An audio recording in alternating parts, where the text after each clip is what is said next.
কোনো ধরনের মানুষের ভাগ্যের পরিবর্তন হয় নাই, রাষ্ট্রের কোনো পরিবর্তন হয় নাই। আর একটা নতুন সরকার গঠনের জন্য আমাদের আন্দোলন ছিল না।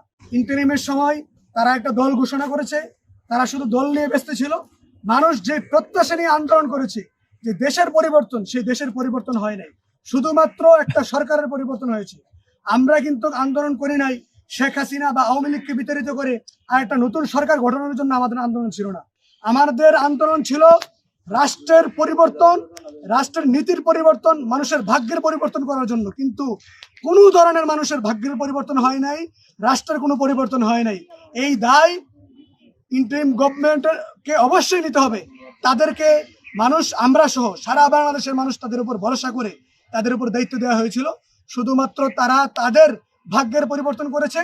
যারা আগে রিক্সায় চড়তো এখন গাড়িতে চড়ে, যারা আগে ঢাকা বিশ্ববিদ্যালয়ের মধুর ক্যান্টিনে বা টিএসসিতে 20 টাকার খাবার খেত এখন 2000 টাকার খাবার খায়, এই লোকগুলার শুধুমাত্র পরিবর্তন হয়েছে।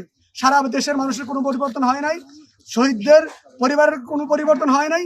আহত যারা হয়েছে তারাও এখনো পর্যন্ত অনেকেই এখন কিন্তু হসপিটালে চিকিৎসা নিচ্ছে। এ ব্যাপারে পূর্বের সরকারও যথেষ্ট তারা চিকিৎসা দেওয়ার চেষ্টা করে নাই, বর্তমান সরকারও আমার কাছে মনে হচ্ছে কিছুটা তারা অবহেলা করছে। আমি বর্তমান সরকারের প্রতি আহ্বান রাখবো, আপনারা কিন্তু সবাই আপনাদের দোষারোপ করে, আপনাদের প্রতি এক্সপেকটেশন অনেক বেশি, অনেক নানাভাবে আপনাদের খোঁচাখুচি করে। সেই জায়গা থেকে আপনারা যদি আপনাদের যে মানুষের প্রত্যাশা রাখতে চান, অবশ্যই জুলাই যোদ্ধাদের আপনারা যথেষ্ট সম্মান দিবেন।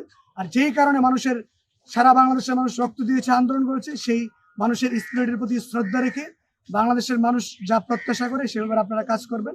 যদিও আমরা বিশ্বাস করি তারেক রহমানকে, আমরা তার যে অ্যাক্টিভিটি আমরা দেখছি, তিনি চেষ্টা করছেন মানুষের প্রত্যাশা অনুযায়ী কাজ করতে। আমরা তার প্রত্যাশার প্রতি আশাবাদী।